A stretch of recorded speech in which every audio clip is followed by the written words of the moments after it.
성부와 성자와 성령의 이름으로 말씀드립니다. 아멘. 여러분 부활 축하드립니다. 네. 부활절이 되었습니다. 부활절이 됐다라고 하는 말은 참 우리가 그냥 하룻밤 자니까 또 일요일이 왔다라고 하는 그런 것과 다르게 이 예수님의 고난을 통과하고 그 고난 주간에 예수님께서 받으신 여러 고난을 함께 짊어지고 정말 죽을 뻔했습니다. 죽어야 되는데 죽을 뻔했어요. 제롬 씨 죽을 뻔했죠.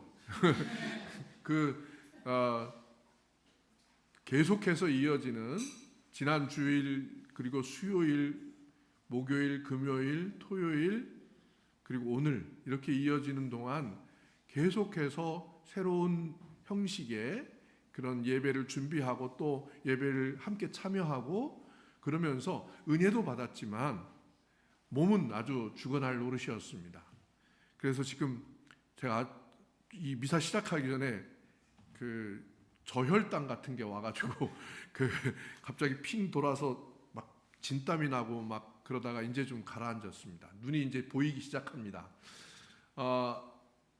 이렇게 제가 막 죽을 것 같을 때 이렇게 정말 아까는 제가 미사를 볼 수 있을까 하는 정도로 막 힘들었는데 금방 또 이렇게 깨어나니까 다 언제 그랬냐는 듯이 이렇게 됩니다. 예수님께서 부활하셔서 부활의 소식을 우리에게 전해주시고 그 부활을 우리는 보고 증언하는 사람들입니다. 여러분들도 부활하려고 죽지 마십시오. 성경은 여러분들도 따라 죽어서 그게 부활할 거니까 따라 한번 죽어봐라 하는 것이 성경의 가르침은 아닙니다. 기독교의 가르침도 그게 아니에요. 그럼 뭘까?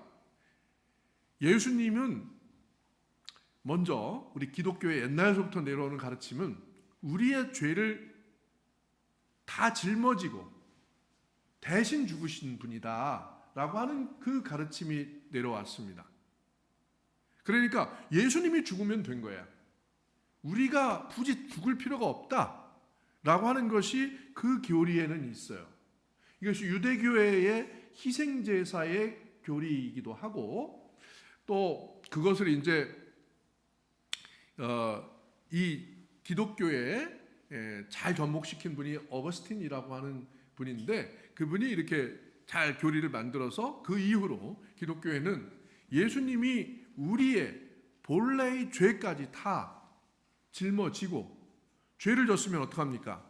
마땅히 죽어야 하는데 그 마땅히 죽어야 할 모든 죄들을 다 짊어지고 이렇게 예수님이 그것을 모두 다 짊어지고 나서 그것을 대신 짊어진 죄를 대신 집어져서 돌아가셨다는 겁니다.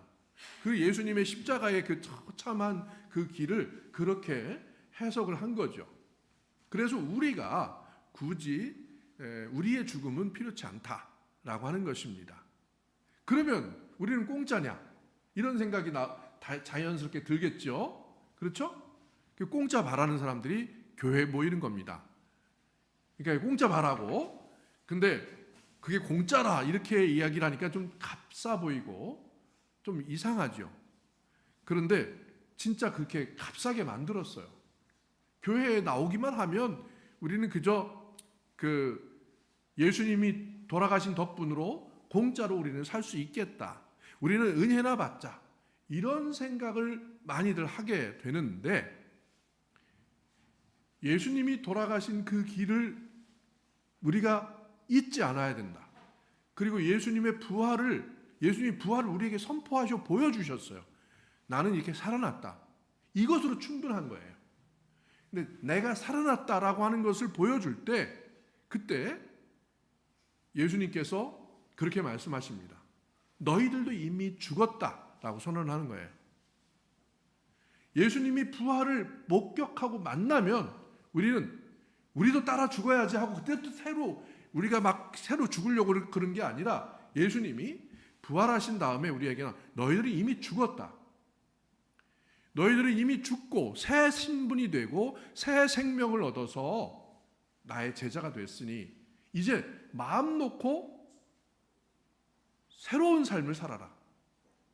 이제 너는 새 신분이 되었으니, 내 새 아들이 되었으니, 내 새 제자가 되었으니 이제는 이전 것에 얽매이지 않고 새 신분에 맞추어서 새롭게 살아가라 하는 것을 예수님께서 우리에게 선포하신 겁니다. 그리고 우리는 그게 따라서 사는 것이 부활을 증언하는 가장 중요한 그리스도교인들의 의무입니다. 즉 그리스도교인들은 예수님이 살으라고 하는 새 삶을 살면 되는 겁니다. 근데 새 삶을 살지 않고 옛날 죽은 몸에다가 옛날식으로 내가 원하는 그 모든 것들을 다 얻고자 하는 것을 버리지 않는 걸 은혜라고 생각한다면 이건 커다란 오산이다. 부활이라고 하는 것은 이제 너희들은 죽었다라고 하는 것을 예수님께서 선언하신 겁니다. 우리들은 이제까지 내가 추구해왔던 그런 것들이 있습니다. 나쁜 것도 있고 좋은 것도 있겠죠. 그렇죠? 내가 이제까지 해왔던 것들이 있습니다. 근데 그것이 나쁘냐 좋으냐의 문제가 아니라 내가 왜 그런 일들을 하고 살았냐는 겁니다. 내가 왜 그런 일을 하고 살았죠? 나는 왜 그렇게 죽으라고 돈을 벌어야 하고, 나는 왜 그렇게 죽으려고 높은 자리에 올라가려고 하고, 나는 왜 그렇게 출등활동 살아야만 하는가?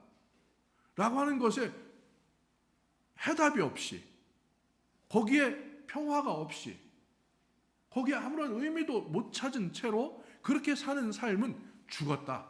그거 더 이상 그렇게 살지 마라 하는 것입니다. 그러니 너희들은 이제 새로운 삶을 살아라. 그 새로운 삶이란 뭐냐? 여러 가지 새로운 삶이라는 게 있을 수 있겠죠. 잘 살던 사람이 그냥 새로운 삶 산다고 나쁜 짓 하면서 사는 게 새로운 삶은 아니잖아요. 새 생명, 새로운 삶은 이런 것입니다. 사랑하면서 사는 겁니다. 사랑을 위해서 사는 겁니다. 이게 사랑도 한번 해보지 못한 삶은 어떤 건가요? 정말 내가 내 인생 내가 살아가지고 죽을 때까지 내가 정말 내 눈에 넣어줘 아프지 않을 사랑, 또 내가 누구를 위해서 나를 정말 내가 하고 싶은 걸 모든 걸 다 해주고 싶은 사랑, 이런 사랑을 만나보지 못하고 산다면 우리는 참 불행하게 사는 것일 겁니다. 근데 제가 이렇게 앞으로 한 60년 더 살아야 되나요? 50년만 더 살아야 되는지 모르겠습니다. 왜 40년 살아야 할지, 요즘에는 살아있을지 죽는 것인지 잘 모르고 있는 상황으로 있는데, 어쨌든 앞으로 한 40년, 30년을 살아야 하는데, 이제까지 내가 산 삶을 생각해 보니까 나는 내가 이 세상에 와서 이렇게 귀하게 산 만큼 남을 충분히 사랑해 보지 못하고 가는 것 같아요. 누군가를 내가 충분히 이만큼 하면 됐다라고 그렇게 충분히 사랑해 보지 못하고 가는 것 같습니다. 가족들이라도. 또 그것이 꼭 가족이어야만 하는가요? 다른 사람 무엇을 위해서 내 사랑을 다 바쳐서 그렇게 살 수 있는 방법이 있으면 참 좋겠다 하는 생각을 하는데 그렇게 살지 못하고 있는 것 같습니다. 앞으로 그렇게 될까? 이런 생각을 해보면 점점점 그 사랑의 마음은 식어가고 그저 그냥 이렇게 살다가 죽는 게 아닌가 하는 생각이 듭니다. 젊은 분들은 마음껏 사랑하고 마음껏 자기 자신을 바쳐볼 필요가 있습니다. 그래도 그렇게 했다고 생각하는데도 그렇게 못한 것이 우리 인생입니다. 근데 예수님께서 부활하셔서 우리에게 너희들이 이미 죽었다. 이제 너희들이 해야 할 일은 사랑하는 것, 서로 사랑하는 것이다. 이것을 우리에게 보여주시고 가르쳐 주시는 것입니다. 그래서 우리가 이제 새 삶을, 예수님께서 너희들은 새 삶을 살아라 하는 그 새 삶을 산다는 것은 이제 내가 가는 곳마다 사랑의 기운을 주는 것입니다. 누군가를 사랑하는 겁니다. 사랑을 하지 않고는 사랑의 기운이 나오지 않죠.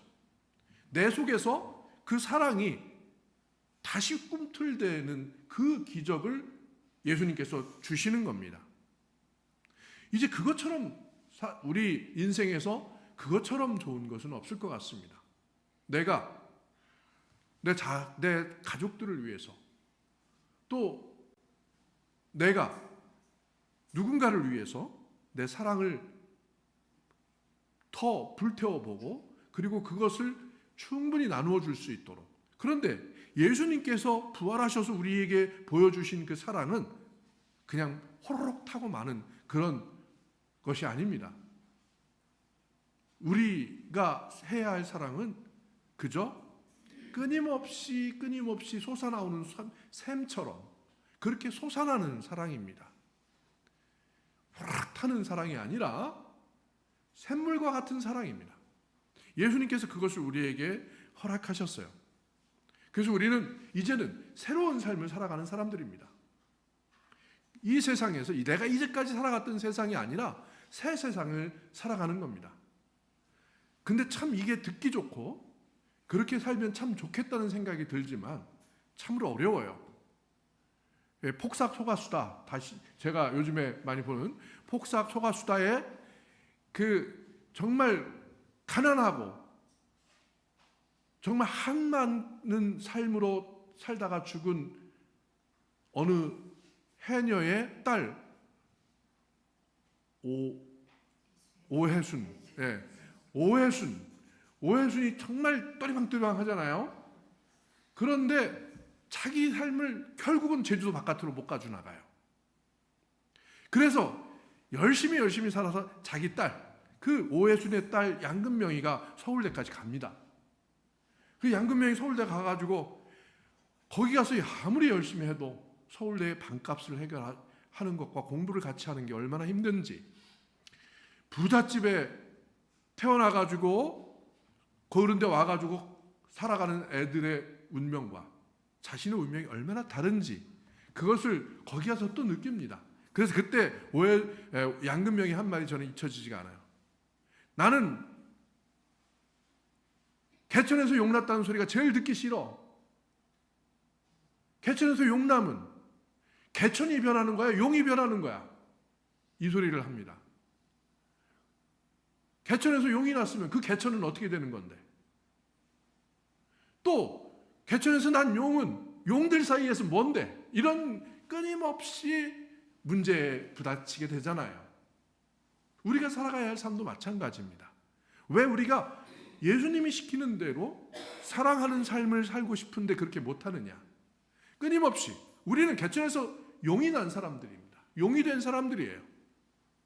그런데 내가 그 모순에 늘 살고 있다는 것입니다. 용인지 개천인지, 우리가 살고 있는 이 세상 가운데서 그리스도교인들이 살아가야 할 가장 근본적인 위기는 바로 거기에 있습니다. 이 두 가지 모순된 정체성을 갖고 있다는 거예요.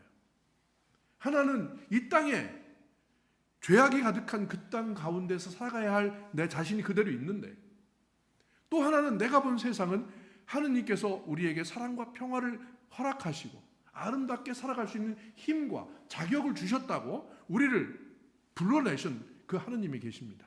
우리한테는 그런 하느님이 살아계시고, 나는 그 하느님을 하느님 아버지라고 여기고 그 예수 그리스도의 삶을 뒤따라서 그 삶을 살 수 있다고 믿고 여기에 모였어요. 그런데 우리가 살아가야 할 세상은 도대체 어떤 것인지 또 새로운 문제에 계속 부딪힙니다.